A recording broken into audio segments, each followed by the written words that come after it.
tried to make that super, super dramatic. So, Max, if you want to start off the demo, I will stop talking. All right. Looks like we can see the screen. So yeah, real quick, we're going to be showing Forge. I think most of you probably know what Forge is, know all about it, but for anyone who doesn't, Forge is a map editor that we shipped originally in Halo 3. Been iterating on it ever since, making it cooler and better. It's also part of the toolbox that the Rooster Teeth guys use doing the RVB episodes. So we thought that it was time to overhaul it a little bit, make a few improvements, and I hope that you guys like some of the work that we've done. So I'm going to hand it over to Mike, and Adam I think will be driving. But before I do, thanks to Frank, one caveat. What you guys are seeing in here is a pre-release build. It's not final. The interface, the environment, you name it, it's all still in development. Not final. Still in development. Yeah, work in progress. The UI in particular is actually just sort of placeholder, passed on from Reach. The final UI will be reflective of the rest of the Halo 4 UI, so that's absolutely the most temporary element in here. All right. So, Mike, you want to take it away? Yeah, sure thing. Hopefully I am loud enough, or louder than Jimi Hendrix's Resurrected Ghost that's going on in the next hall. So we're here to talk about Forge, and as everyone said, this is this has never been seen before, and with the placement of the monitor and the lights going in our eyes, Adam and I can barely see ourselves. So please bear with us as we just using the Force here. All muscle memory. All muscle memory. Well, I don't have any muscles, so that's a problem for me. But as you can see, what we have here is. As you can see, we have the ravine. Now, this is one of 3 Forge environments that are going to be shipping in Halo 4 on November 6th. And as you can see, Adam's flying around here. This is probably the most beautiful Forge environment that you've ever seen before. So we've taken a lot of care to create a really kind of beautiful space for you to play in. And we're really excited to see when we set you guys loose on it, what exactly you'll be creating. So we want to talk about a few of the improvements that we've made to Forge. So, and you know what? There's just happened to be a nice little garbage pile here that had nothing to do with my presentation, but we can talk about it anyway. Okay, so in the past, if you had, for example, like a spawn point or something on top of another object, it was a little bit of a pain to grab. But as you can see, as Adam is kind of rolling over the different things in this pile of garbage, you see the name palette, create small, respawn point. There's no guesswork in terms of what you're grabbing, so there's no trial and error. You'll be able to grab exactly what you want, because when you do and you put the crosshairs over it, the name will highlight and you will know exactly what you're picking up. So that's one of the improvements we've put in Forge for Halo 4.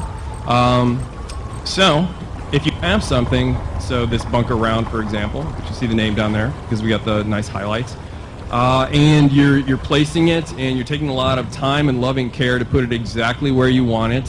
One thing that used to be a drag was you could easily kind of accidentally bump the controller and move it out of position, and all that time and love and care that you put into it is now down the drain. But if you have it where you like it, like Adam does here, we've given you the to lock it. So, that's right.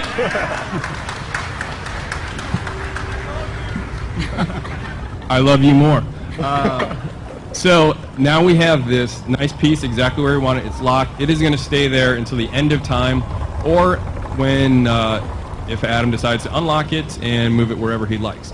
So you see we have this half a bunker. I mean, who out there wants half a bunker? Hey, only that guy. You, out of here, security. Okay, no one wants half a bunker is the correct answer. So, if you have something that repeats, so like a road or racetrack, we've seen a lot of cool racetracks and stuff like that in different course maps.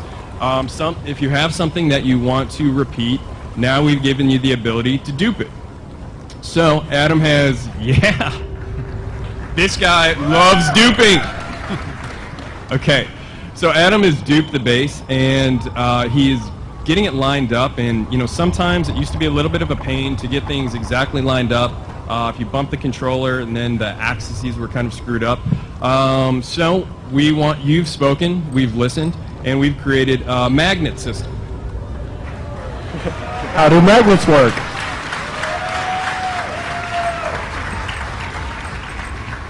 Magnets in 2012. Everyone can vote for that. Okay, so if you enable magnets and you put two pieces together, like Adam's doing here, the bridge really easily magnetize. Jimi Hendrix is back. The pieces magnetize together, fit together seamlessly. So if you're going to build something like a bridge here, you can build it. This used to take, I think we timed it, and I think it was 9 years to build a bridge. Now it's taking under 9 seconds. So that's a huge improvement. So if you're building something, a racetrack, a bridge, a wall, something that repeats, you just can keep duping and magnetizing and build what you wanted to build in a fraction of the time. So less focus on actually the mechanics of building, more on the actual creativity. So we built a couple things. We're liking it. And now let's talk about how it looks. So if you take a look at the both half of base round, bunker round that we've slapped together here, take a look at the lighting. This thing looks like it is high noon. This also is a kick-ass Halo map. Ooh, Halo joke. Nice. It looks bright. I mean, it's practically glowing. So if you're in a low lighting kind of situation and you would have something that looks like it's on the center of the sun, it kind of sticks out like a sore thumb. But if we go into player mode now, boom, dynamic lighting. Okay, so yeah, give it up for dynamic lighting.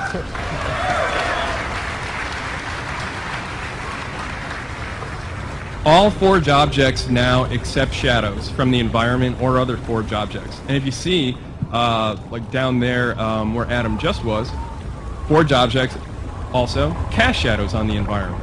So that means anything you put down in Forge is going to be a lot more integrated with the environment. So we want to give you the ability to create things faster and more efficiently, but we also have taken a lot of time and care to make sure that whatever you create is going to be beautiful. Did you say what the lighting system is called? Because it kind of sort of has the most amazing name ever. It does. The name is so amazing that it's a trade secret, and I cannot talk about it lest I be killed by Max. It is a very long, multi-syllabled lighting system that I personally am not smart enough to talk about. I know what it does, but the... It has the word probe in it. We'll just leave it at that. Yeah, let's just stay away from probe talk here. But it's really cool, and as you can see, it looks great. The one other thing I wanted to talk about before we move off of the beauty of Forge is take a look at this object here. So a lot of very talented artists have spent an awful lot of time to overhaul all the Forge objects. So you, the fan out there, are spending tons of time and effort into making these things with a lot of time and care, and we wanted to make sure that all the Forge objects look just as good or comparable with what are in MP and single player maps. So everything is going to be a lot more beautiful, easy, and efficient to make. So now, let's see, we've got a little bridge going over the ravine. I've got money on saying Adam cannot make the jump, so let's see. You can do it. You can do it. So close. Oh my god. Not even close, as you can see. Okay, so in the past, if we wanted to make a jump like that, we would have to alter gravity, and that would apply to the entire map. So if you wanted to create low gravity, you'd have basically a low gravity map. That's right. Yeah! Yeah! I mean, you guys are so smart, I don't even need to tell you what's going on here. But for that one guy out there, yes, I'm talking about you, sir, who looks confused, let me just describe it. What Adam has done is laid down what's known as a player trait zone. What is a player trait zone? It's a player trait zone. Come on. The name describes it. In that little zone that he's made, which he scaled to just really the size of the bridge, you can affect the Spartan's traits. So let's say speed, jump size, or jump height rather, damage absorption, a lot of other things. And so now with that trait zone laid down, let's see if he can now make the jump. Oh yeah.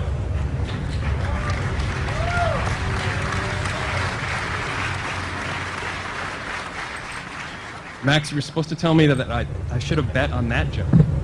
Oh, you were betting against me. Oh, that's right, that's right. Well, you pay me, so. Anyway, it all comes from him. Anyway, so we easily made that jump with the player trait zones, and we're really fired up because we think, in addition to a lot of the other improvements, we're really fired up to see what you, the fans, are going to create with these new player trait zones. Okay, so we're going across the other side now, and oh, okay. We made it easily, but unfortunately we did not stick the landing in Mary Lou Retton or Carrie Strug's fashion, depending on how old you are. Me, I'm old school, so he didn't pull a Mary Lou Retton, and we got to do something to change that. Okay, so we can easily lay down another player trait zone, and in that zone we can do something like either overshield when he gets in there or damage resistance, and alter how much damage he can take. Invulnerable. I have a feeling that he is going to make the jump now. I know, it's like ESP. So, let's see. Max, double my salary if he makes it. Okay, good, done. Nice, okay.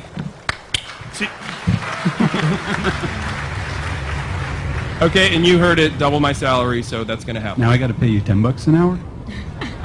That's right, welcome to the big times now. Okay, so those are just a couple things that we put into Forge for Halo 4, but we're really fired up to see what exactly you guys are going to be creating when we put these powers in your hands. Yeah, thank you, Mike. And we actually have something else related to this that we're going to be showing you all in just a little while after Kynan talks for a bit. So my next sentence may or may not be a hint at what that something later is, but in my opinion, it sure does look like you can make some awesome horse challenges on that map. Ooh, I wonder what's coming next. But Forge is only one of the modes coming in Halo 4, so we're going to talk a little bit about some of the multiplayer experiences that you will be having come November 6th.